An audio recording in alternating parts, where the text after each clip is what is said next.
ನಮಸ್ತೆ ಮಕ್ಕಳ, welcome back to my channel.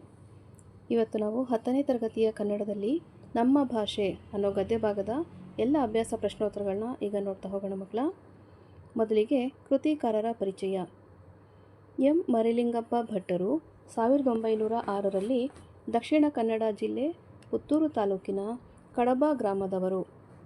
ಬಹುಭಾಷಾ ವಿದ್ವಾಂಸರಾದ ಅವರು ದ್ರಾವಿಡ ಭಾಷೆಗಳನ್ನು ತುಲನಾತ್ಮಕ ಅಧ್ಯಯನ ಮಾಡುವುದರೊಂದಿಗೆ ನಿಘಂಟು ರಚನೆಯಲ್ಲಿ ಅನುಪಮ ಸೇವೆಗೈದವರು. ಮದ್ರಾಸು ವಿಶ್ವವಿದ್ಯಾನಿಲಯದಲ್ಲಿ ಕನ್ನಡ ಪ್ರಾಧ್ಯಾಪಕರಾಗಿ ದುಡಿದವರು. ಇವರು ಬರೆದಂತಹ ಕೃತಿಗಳು ತುಳು ಇಂಗ್ಲಿಷ್ ನಿಘಂಟು, ಅಭಿನವ ಮಂಗರಾಜನ ನಿಘಂಟು, ಜಾತಕ ತಿಲಕಂ, ಛಂದಸ್ಸಾರ ಮೊದಲಾದವುಗಳು. ಇವರಿಗೆ ಬಂದಿರುವಂತಹ ಪ್ರಶಸ್ತಿಗಳು ಅಂತ ಹೇಳಿದ್ರೆ ಕರ್ನಾಟಕ ಸರ್ಕಾರದ ಪುರಸ್ಕಾರ, ಸಾಹಿತ್ಯ ಅಕಾಡೆಮಿ ಪ್ರಶಸ್ತಿ ಇವರಿಗೆ ಲಭಿಸಿದೆ ಮಕ್ಕಳ. ಪ್ರಕೃತ ಗದ್ಯಭಾಗವನ್ನು ಎಂ ಮರಿಯಪ್ಪ ಭಟ್ಟರವರ ಕನ್ನಡ ಸಂಸ್ಕೃತಿ ಅನ್ನೋ ಪ್ರಬಂಧ ಸಂಕಲನದಿಂದ ಅಥವಾ ಕೃತಿಯಿಂದ ಆಯ್ಕೆ ಮಾಡಲಾಗಿದೆ. ಫಸ್ಟ್ ಹೆಡಿಂಗ್ ನೋಡಿ ಮಕ್ಕಳ. ಕೊಟ್ಟಿರುವ ಪ್ರಶ್ನೆಗಳಿಗೆ ಒಂದು ವಾಕ್ಯದಲ್ಲಿ ಉತ್ತರಿಸಿ. ಪ್ರಶ್ನೆ 1, ಭಾಷೆ ಯಾವುದಕ್ಕೆ ಸಾಧನವಾಗಿದೆ? ಉತ್ತರ: ಭಾಷೆಯು ನಮ್ಮ ಸುತ್ತಮುತ್ತಲಿನವರೊಡನೆ ವ್ಯವಹರಿಸುವುದಕ್ಕೆ ಹಾಗೂ ವಿಚಾರ ವಿನಿಮಯ ಮಾಡುವುದಕ್ಕೆ ಒಂದು ಅಮೂಲ್ಯವಾದ ಸಾಧನವಾಗಿದೆ. ಪ್ರಶ್ನೆ 2, ಪ್ರಾಣಿಗಳು ತಮ್ಮ ಮಕ್ಕಳಿಗೆ ಯಾವ ವಿಚಾರವಾಗಿ ತರಬೇತು ಕೊಡುತ್ತವೆ? ಉತ್ತರ: ಪ್ರಾಣಿಗಳು ತಮ್ಮ ಮಕ್ಕಳಿಗೆ ಚಲನವಲನಗಳ ವಿಷಯವಾಗಿ, ಆಹಾರ ವಿಚಾರವಾಗಿ ತರಬೇತು ಕೊಡುತ್ತವೆ. ಪ್ರಶ್ನೆ 3, ಮನುಷ್ಯನಿಗೆ ಲೆಕ್ಕವಿಡುವ ಅವಶ್ಯಕತೆ ಯಾವಾಗ ಉಂಟಾಯಿತು? ಉತ್ತರ: ನವಶಿಲಾಯುಗದ ಮಾನವ ಸಂಚಾರಿ ಜೀವನವನ್ನು ತ್ಯಜಿಸಿ ಒಂದೆಡೆ ಬೀಡು ಬಿಟ್ಟು ಆಸ್ತಿ, ಮನೆ, ಬದುಕು ಮೊದಲಾದ ಭಾವನೆಗಳನ್ನು ತಳೆಯುವುದಕ್ಕೆ ಎಂದು ಮೊದಲು ಮಾಡಿದನೋ ಅಂದು ಆತನಿಗೆ ಲೆಕ್ಕವಿಡುವ ಅವಶ್ಯಕತೆ ಉಂಟಾಯಿತು. ಪ್ರಶ್ನೆ 4, ಎಣ್ಣೆ ತುಪ್ಪದ ಮಿಶ್ರಣ ಬೇಡವೆಂದು ಹೇಳಿದವರು ಯಾರು? ಉತ್ತರ: ಎಣ್ಣೆ ತುಪ್ಪದ ಮಿಶ್ರಣ ಬೇಡವೆಂದು ಹೇಳಿದವರು ನಯಸೇನರವರು. ಪ್ರಶ್ನೆ 5, ಕನ್ನಡಕ್ಕೆ ಪರ್ಷಿಯನ್ ಶಬ್ದಗಳು ಯಾವಾಗ ಬಂದವು? ಉತ್ತರ: ಕನ್ನಡಕ್ಕೆ ಪರ್ಷಿಯನ್ ಶಬ್ದಗಳು ಮಹಮ್ಮದೀಯರ ಆಳ್ವಿಕೆಯ ಅವಧಿಯಲ್ಲಿ ಕನ್ನಡಕ್ಕೆ ಬಂದಿದೆ. ನೆಕ್ಸ್ಟ್ ಹೆಡಿಂಗ್ ನೋಡಿ ಮಕ್ಕಳ. ಕೊಟ್ಟಿರುವ ಪ್ರಶ್ನೆಗಳಿಗೆ 2-3 ವಾಕ್ಯಗಳಲ್ಲಿ ಉತ್ತರಿಸಿ.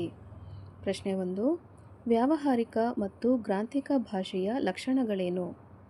ಉತ್ತರ: ವ್ಯಾವಹಾರಿಕವೆಂದರೆ ಜೀವದ್ಭಾಷೆ, ಅದರಲ್ಲಿ ಜನರು ಮಾತನಾಡುತ್ತಾರೆ ಹಾಗೂ ವ್ಯವಹರಿಸುತ್ತಾರೆ.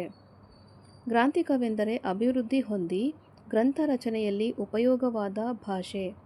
ಎಲ್ಲ ವ್ಯಾವಹಾರಿಕ ಭಾಷೆಗಳು ಗ್ರಾಂಥಿಕವಾಗಬೇಕಿಲ್ಲ.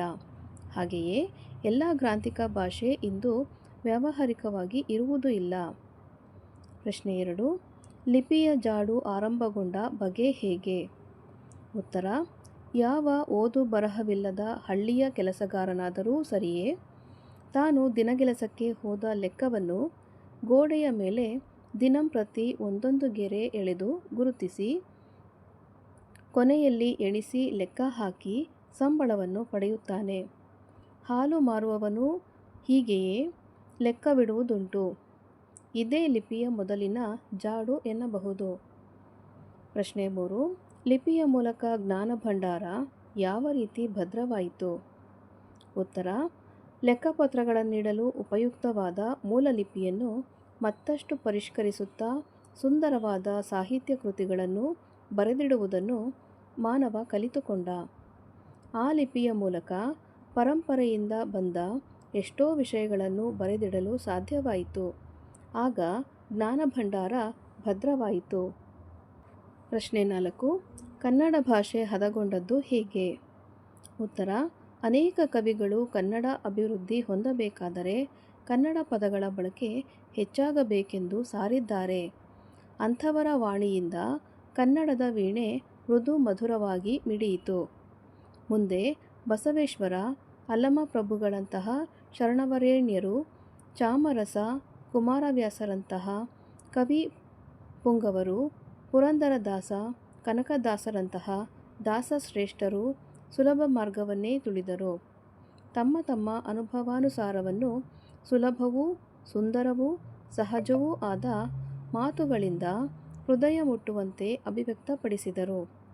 ಹೀಗೆ ಕನ್ನಡ ಭಾಷೆ ಹದಗೊಂಡಿತು. ಪ್ರಶ್ನೆ 5. ಆಂಗ್ಲ ಭಾಷೆ ವಿಶ್ವವ್ಯಾಪಿಯಾಗಲು ಕಾರಣವೇನು?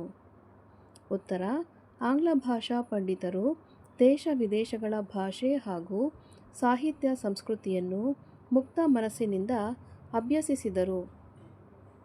ಮಹಾಮೇಧಾವಿಗಳು ತಮ್ಮ ಆಸೆ, ಆಕಾಂಕ್ಷೆ, ವಿಚಾರ ಮುಂತಾದವನ್ನು ಆಂಗ್ಲ ಭಾಷೆಯ ಮುಖಾಂತರವಾಗಿಯೇ ಹೇಳಬೇಕೆಂಬ ಉಜ್ವಲ ಅಭಿಮಾನವುಳ್ಳವರಾಗಿದ್ದರು. ಆಂಗ್ಲ ವಿಜ್ಞಾನಿಗಳು, ರಾಜಕಾರಣಿಗಳು, ಅರ್ಥಶಾಸ್ತ್ರಜ್ಞರು ಹೀಗೆ ಎಲ್ಲರೂ ತಮ್ಮ ಭಾಷೆಯನ್ನೇ ಬಳಸುವುದರ ಪರಿಣಾಮವಾಗಿ ಆಂಗ್ಲ ಭಾಷೆ ಬೆಳೆದು ವಿಶ್ವವ್ಯಾಪಿಯಾಯಿತು. ನೆಕ್ಸ್ಟ್ ಹೆಡಿಂಗ್ ನೋಡಿ ಮಕ್ಕಳ. ಕೊಟ್ಟಿರುವ ಪ್ರಶ್ನೆಗಳಿಗೆ 8-10 ವಾಕ್ಯಗಳಲ್ಲಿ ಉತ್ತರಿಸಿ. ಪ್ರಶ್ನೆ 1. ಭಾಷೆ ಸತ್ವಪೂರ್ಣವಾಗಿ ವಿಕಸಗೊಳ್ಳುವುದು ಯಾವಾಗ? ಉತ್ತರ: ಒಂದು ಭಾಷೆ ಸತ್ವಪೂರ್ಣವಾಗಬೇಕಾದರೆ ಅದನ್ನಾಡುವ ಜನ ಅಭಿಮಾನಧನರು, ಬುದ್ಧಿಶಾಲಿಗಳು, ಪ್ರಯೋಗಶೀಲರೂ ಆಗಿರಬೇಕು. 4-5 ಶತಮಾನಗಳ ಹಿಂದೆ ಆಂಗ್ಲ ಭಾಷೆ ಯುರೋಪಿನ ಸಾಮಾನ್ಯ ಭಾಷೆಗಳಲ್ಲಿ ಒಂದಾಗಿತ್ತು. ಆಂಗ್ಲ ಜನತೆ ಸಾಹಸ ಜೀವಿಯಾಯಿತು, ಬುದ್ಧಿಶಾಲಿಯಾಯಿತು. ಸೂರ್ಯನು ಎಂದೂ ಮುಳುಗನೆನ್ನುವಂತಹ ವಿಸ್ತಾರವಾದ ಸಾಮ್ರಾಜ್ಯವನ್ನು ಸ್ಥಾಪಿಸಿತು. ದೇಶ ವಿದೇಶಗಳ ಭಾಷೆ ಹಾಗೂ ಸಾಹಿತ್ಯ ಸಂಸ್ಕೃತಿಯನ್ನು ಆಂಗ್ಲ ಪಂಡಿತರು ಮುಕ್ತ ಮನಸ್ಸಿನಿಂದ ಅಭ್ಯಸಿಸಿದರು.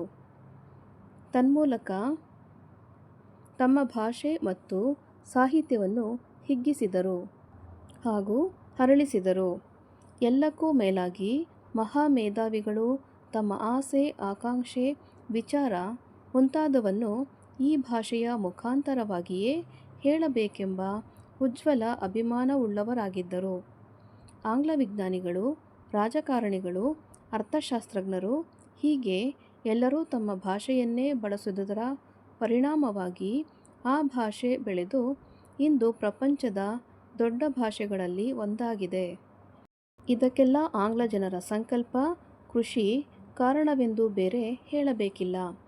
ಸ್ವಭಾಷೆಯನ್ನು ಪ್ರೀತಿಸಬೇಕು, ಗೌರವಿಸಬೇಕು, ಬೆಳೆಸಬೇಕು ಎಂದರೆ ಅನ್ಯ ಭಾಷೆಗಳನ್ನು ತಿರಸ್ಕರಿಸಬೇಕು ಎಂದು ಅರ್ಥವಲ್ಲ. ಭಾಷೆಗಳಲ್ಲಿ ಮೇಲು ಕೀಳುಗಳೆಂಬುದಿಲ್ಲ. ನಾವು ನೆರೆಹೊರೆಯ ಭಾಷೆಗಳನ್ನು ದ್ವೇಷಿಸದೆ ನಮ್ಮ ಭಾಷೆಗಳನ್ನು ಗೌರವಿಸಿ, ಪ್ರೀತಿಸಿ, ಅಭಿವೃದ್ಧಿಗೊಳಿಸಿದರೆ ಒಂದು ಭಾಷೆ ಸತ್ವಪೂರ್ಣವಾಗಿ ವಿಕಸಗೊಳ್ಳುವುದು. ಪ್ರಶ್ನೆ 2. ಕನ್ನಡ ಭಾಷೆ ಸಮೃದ್ಧವಾಗಿ ರೂಪುಗೊಂಡ ಬಗೆ ಹೇಗೆ? ವಿವರಿಸಿ. ಉತ್ತರ: ಕನ್ನಡ ಭಾಷೆಗೆ ಸುಮಾರು 2000 ವರ್ಷಗಳ ಸಮೃದ್ಧ ಇತಿಹಾಸವಿದೆ. ಕನ್ನಡಕ್ಕೆ ಪ್ರಾಚೀನ ಕಾಲದಿಂದಲೂ ಸಂಸ್ಕೃತದ ಪೋಷಣೆ ದೊರೆಯುತ್ತಾ ಬಂದಿದೆ.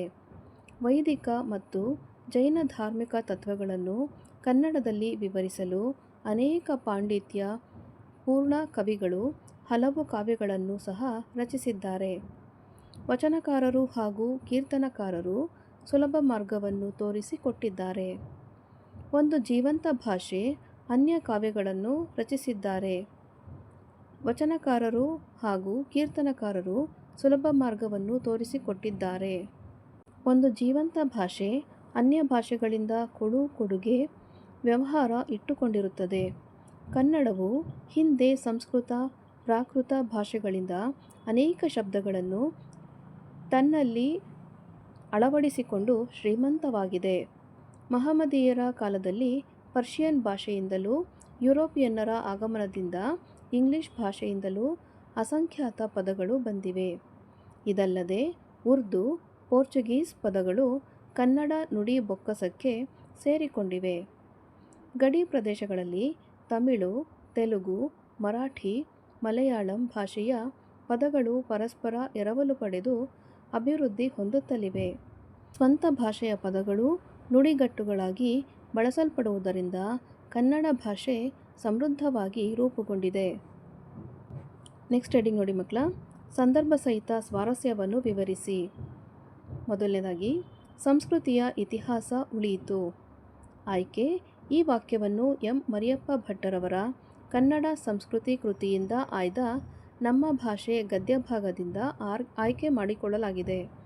ಸಂದರ್ಭ: ಭಾಷೆ ಮತ್ತು ಬರೆಹವನ್ನು ಕಲಿತ ಮಾನವನು ತನ್ನ ಆಸೆ, ಆಕಾಂಕ್ಷೆ, ವಿಚಾರಗಳನ್ನು ಮುಂದಿನ ಪೀಳಿಗೆಗೆ ಅನೇಕ ಸಾಹಿತ್ಯ ಕೃತಿಗಳ ಮೂಲಕ ಎಷ್ಟೋ ವಿಷಯಗಳನ್ನು ತನ್ನ ವಿಶಿಷ್ಟ ಮೇಧಾಶಕ್ತಿಯಿಂದ ವರ್ಗಾಯಿಸಿದ ಬಗೆಯನ್ನು ವರ್ಣಿಸುವಾಗ ಲೇಖಕರು ಈ ಮಾತನ್ನು ಹೇಳಿದ್ದಾರೆ.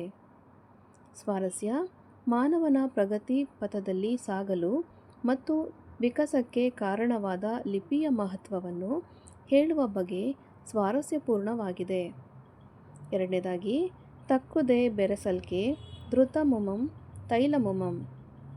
ಆಯ್ಕೆ: ಈ ವಾಕ್ಯವನ್ನು ಎಂ ಮರಿಯಪ್ಪ ಭಟ್ಟರವರ ಕನ್ನಡ ಸಂಸ್ಕೃತಿ ಕೃತಿಯಿಂದ ಆಯ್ದ ನಮ್ಮ ಭಾಷೆ ಗದ್ಯಭಾಗದಿಂದ ಆಯ್ಕೆ ಮಾಡಲಾಗಿದೆ. ಸಂದರ್ಭ: ನಯಸೇನನು ಕಾವ್ಯ ರಚಿಸುವುದಾದರೆ ಶುದ್ಧ ಕನ್ನಡದಲ್ಲಿ ರಚಿಸಬೇಕು, ಇಲ್ಲವೇ ಪೂರ್ಣವಾಗಿ ಸಂಸ್ಕೃತದಲ್ಲಿ ರಚಿಸಬೇಕು. ಶುದ್ಧವಾದ ಕನ್ನಡದಲ್ಲಿ ಸಂಸ್ಕೃತವನ್ನು ತಂದು ತುರುಕುವುದು ಸರಿಯಲ್ಲ. ಇವೆರಡನ್ನೂ ಬೆರೆಸಿ ಕಾವ್ಯ ರಚನೆ ಮಾಡಿದರೆ ಅದು ಎಣ್ಣೆ ತುಪ್ಪಗಳ ಆಸ್ವಾದ ಮಿಶ್ರಣವಾಗುತ್ತದೆ ಎಂದು ಈ ಸಂದರ್ಭದಲ್ಲಿ ಹೇಳಿದ್ದಾನೆ. ಸ್ವಾರಸ್ಯ: ಸಂಸ್ಕೃತ ಭಾಷೆಯ ಪ್ರಭಾವಕ್ಕೆ ಸಿಕ್ಕಿ ನಾಶವಾಗುತ್ತಿದ್ದ ಅಚ್ಚ ಕನ್ನಡ ಭಾಷೆಯನ್ನು ಸಂರಕ್ಷಿಸಲು ನಯಸೇನ ಕವಿ ದನಿ ಎತ್ತಿರುವುದು ಇಲ್ಲಿ ಸ್ವಾರಸ್ಯಕರವಾಗಿದೆ. ಪ್ರಶ್ನೆ 3. ಸಿಗುರು ತೆಗೆದ ಕಬ್ಬಿನಂತೆ, ಉಷ್ಣ ಅಳಿದ ಹಾಲಿನಂತೆ. ಆಯ್ಕೆ: ಈ ವಾಕ್ಯವನ್ನು ಎಂ ಮರಿಯಪ್ಪ ಭಟ್ಟರವರ ಕನ್ನಡ ಸಂಸ್ಕೃತಿ ಕೃತಿಯಿಂದ ಆಯ್ದ ನಮ್ಮ ಭಾಷೆ ಗದ್ಯಭಾಗದಿಂದ ಆಯ್ಕೆ ಮಾಡಲಾಗಿದೆ. ಸಂದರ್ಭ: ಲೇಖಕರಾದ ಎಂ ಮರಿಯಪ್ಪ ಭಟ್ಟರವರು ಕನ್ನಡ ಭಾಷೆಯ ಸರಳತೆ ಮತ್ತು ಅದರ ಶಕ್ತಿಯನ್ನು ಕುರಿತು ವರ್ಣಿಸುವ ಸಂದರ್ಭದಲ್ಲಿ ಕವಿ ಮಹಾಲಿಂಗರಂಗರ ಈ ಮಾತನ್ನು ನೆನಪಿಸಿಕೊಳ್ಳುವ ಸಂದರ್ಭದಲ್ಲಿ ಈ ಮಾತು ಬಂದಿದೆ. ತಣ್ಣಗಿನ ಹಾಲಿನಂತೆ, ಸಿಗುರಿಲ್ಲದ ಕಬ್ಬಿನಂತೆ ಕನ್ನಡ ಸುಲಭ ಮತ್ತು ರುಚಿಕರವೆಂದಿದ್ದಾರೆ. ಸ್ವಾರಸ್ಯ: ಕನ್ನಡ ಭಾಷೆಯ ಸರಳ ಸುಂದರತೆಯನ್ನು, ಮುಕ್ತಿಗಾಗಿ ಕನ್ನಡವೇ ಶ್ರೇಷ್ಠವೆಂಬುದನ್ನು ಕವಿಯ ಮಾತನ್ನು ಸ್ಮರಿಸುವುದು ಮನೋಹರವಾಗಿದೆ. 4ನೇದಾಗಿ, ಒಬ್ಬ ತಾಯಿಯ ಗಾನದ ಶ್ರುತಿಯಂತೆ. ಆಯ್ಕೆ: ಈ ವಾಕ್ಯವನ್ನು ಮರಿಯಪ್ಪ ಭಟ್ಟರವರ ಕನ್ನಡ ಸಂಸ್ಕೃತಿ ಕೃತಿಯಿಂದ ಆಯ್ದ ನಮ್ಮ ಭಾಷೆ ಗದ್ಯಭಾಗದಿಂದ ಆಯ್ಕೆ ಮಾಡಲಾಗಿದೆ. ಸಂದರ್ಭ: ದೇಶದ ಸಂಸ್ಕೃತಿ ಮುಂದುವರಿಯಬೇಕಾದರೆ ಭಾರತೀಯರಾದ ನಾವು ನೆರೆಹೊರೆಯ ಭಾಷೆಗಳನ್ನು ದ್ವೇಷಿಸದೆ ನಮ್ಮ ಭಾಷೆಗಳನ್ನು ಗೌರವಿಸಿ, ಪ್ರೀತಿಸಿ, ಅಭಿವೃದ್ಧಿಗೊಳಿಸಬೇಕು ಎಂದು ಭಾಷೆಯ ಮಹತ್ವವನ್ನು ಲೇಖಕರು ಹೇಳುವಾಗ ಈ ಮಾತು ಬಂದಿದೆ.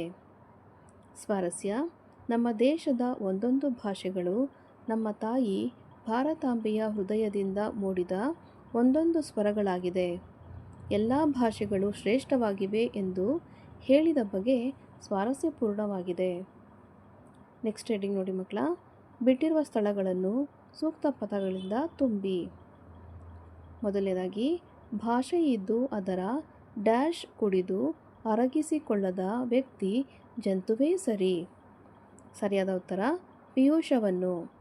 ಭಾಷೆಯಿದ್ದು ಅದರ ಪೀಯೂಷವನ್ನು ಕುಡಿದು ಅರಗಿಸಿಕೊಳ್ಳದ ವ್ಯಕ್ತಿ ಜಂತುವೇ ಸರಿ. ಎರಡನೇ ಬಿಟ್ಟ ಸ್ಥಳ ನೋಡಿ. ಕನ್ನಡಕ್ಕೆ ಬಹಳ ಪ್ರಾಚೀನ ಕಾಲದಿಂದಲೂ ಡ್ಯಾಶ್ ಪೋಷಣೆ ದೊರೆಯುತ್ತಾ ಬಂದಿದೆ. ಉತ್ತರ ಸಂಸ್ಕೃತದ ಪೋಷಣೆ ದೊರೆಯುತ್ತಾ ಬಂದಿದೆ. ಬಿಟ್ಟ ಸ್ಥಳ 3. ಕನ್ನಡ ಡ್ಯಾಶ್ ಭಾಷಾ ವರ್ಗಕ್ಕೆ ಸೇರಿದೆ. ಉತ್ತರ ದ್ರಾವಿಡ ಭಾಷಾ ವರ್ಗಕ್ಕೆ ಸೇರಿದೆ. 4ನೇ ಬಿಟ್ಟ ಸ್ಥಳ. ಇಂಗ್ಲಿಷ್ ಶಬ್ದಗಳು ಡ್ಯಾಶ್ ಉಡುಪನ್ನು ಧರಿಸಿ ಒಳಗೆ ಬಂದು ಬಿಟ್ಟಿವೆ. ಉತ್ತರ ಕನ್ನಡದ ಉಡುಪನ್ನು ಧರಿಸಿ ಒಳಗೆ ಬಂದು ಬಿಟ್ಟಿವೆ. 5ನೇ ಬಿಟ್ಟ ಸ್ಥಳವನ್ನು ನೋಡಿ. ನಮ್ಮ ಭಾಷೆ ಗದ್ಯಭಾಗದ ಆಕರ ಗ್ರಂಥ ಡ್ಯಾಶ್. ಉತ್ತರ ಕನ್ನಡ ಸಂಸ್ಕೃತಿ. ಓಕೆನಾ. ನೆಕ್ಸ್ಟ್ ಹೆಡಿಂಗ್ ನೋಡಿ ಮಕ್ಕಳ. ಹೊಂದಿಸಿ ಬರೆಯಿರಿ. ಇದನ್ನು ಹೊಂದಿಸಿ ಬರೆದಾಗಿದೆ. ಆ ಪಟ್ಟಿಯಲ್ಲಿರುವಂಥದ್ದನ್ನು ಆ ಪಟ್ಟಿ ಜೊತೆಗೆ ಹೊಂದಿಸಲಾಗಿದೆ ಮಕ್ಕಳ. ಮೊದಲನೇದಾಗಿ ವ್ಯಾವಹಾರಿಕ ಅಂತಂದರೆ ಉತ್ತರ ಶ್ರವಣ. ದಾಸರು ಸರಿಯಾದ ಉತ್ತರ ಕೀರ್ತನೆಗಳು. ದಿವಾನ ಸರಿಯಾದ ಉತ್ತರ ಅನ್ಯದೇಶೀಯ. ಗ್ರಾಂಥಿಕ ಸರಿಯಾದ ಉತ್ತರ ಚಾಕ್ಷುಷ. 5ನೇದಾಗಿ ಶಿವಶರಣರು ಸರಿಯಾದ ಉತ್ತರ ವಚನಗಳು. ಮಕ್ಕಳ ಇಲ್ಲಿಗೆ 10ನೇ ತರಗತಿಯ ಕನ್ನಡದಲ್ಲಿ ನಮ್ಮ ಭಾಷೆ ಈ ಒಂದು ಗದ್ಯಭಾಗಕ್ಕೆ ಸಂಬಂಧಪಟ್ಟಂತಹ ಅಭ್ಯಾಸ ಪ್ರಶ್ನೋತ್ತರಗಳು ಮುಕ್ತಾಯಗೊಂಡಿವೆ ಮಕ್ಕಳ. ಇದರಲ್ಲಿ ಬಂದಿರುವಂತಹ ಪ್ರಬಂಧಗಳು ನನ್ನ ಚಾನಲ್ನಲ್ಲಿ ಒಂದು ಪ್ಲೇಲಿಸ್ಟ್ ಇದೆ. ಪ್ರಬಂಧಗಳು 2026, 27 ಅಂತಾಗಿ ಅದಕ್ಕೆ ನೀವು ವಿಸಿಟ್ ಮಾಡಿದ್ರೆ ನಿಮಗೆ ಈ ಪಾಠಕ್ಕೆ ಸಂಬಂಧಪಟ್ಟಂತಹ ಎಷ್ಟು ಪ್ರಬಂಧಗಳಿದೆಯೋ ಅಷ್ಟು ಪ್ರಬಂಧಗಳು ಈಗಾಗಲೇ ಅಪ್ಲೋಡ್ ಆಗಿವೆ ಮಕ್ಕಳ. ಅದನ್ನು ನೀವು ರೆಫರ್ ಮಾಡ್ಬೋದು. ಈ ಒಂದು ವಿಡಿಯೋ ನಿಮಗೆ ಇಷ್ಟ ಆದಲ್ಲಿ ದಯವಿಟ್ಟು ನಮ್ಮ ಚಾನಲ್ನ ಲೈಕ್ ಮಾಡಿ, ಶೇರ್ ಮಾಡಿ, ಸಬ್ಸ್ಕ್ರೈಬ್ ಮಾಡಿಕೊಂಡು ನಾವು ಹಾಕುವಂಥ ಎಲ್ಲ ವಿಡಿಯೋನ ನೋಡ್ತಾ ನಮ್ಮನ್ನು ಎನ್ಕರೇಜ್ ಮಾಡ್ತಾ ಹೋಗಿ ಮಕ್ಕಳ. Thank you for watching. Bye bye.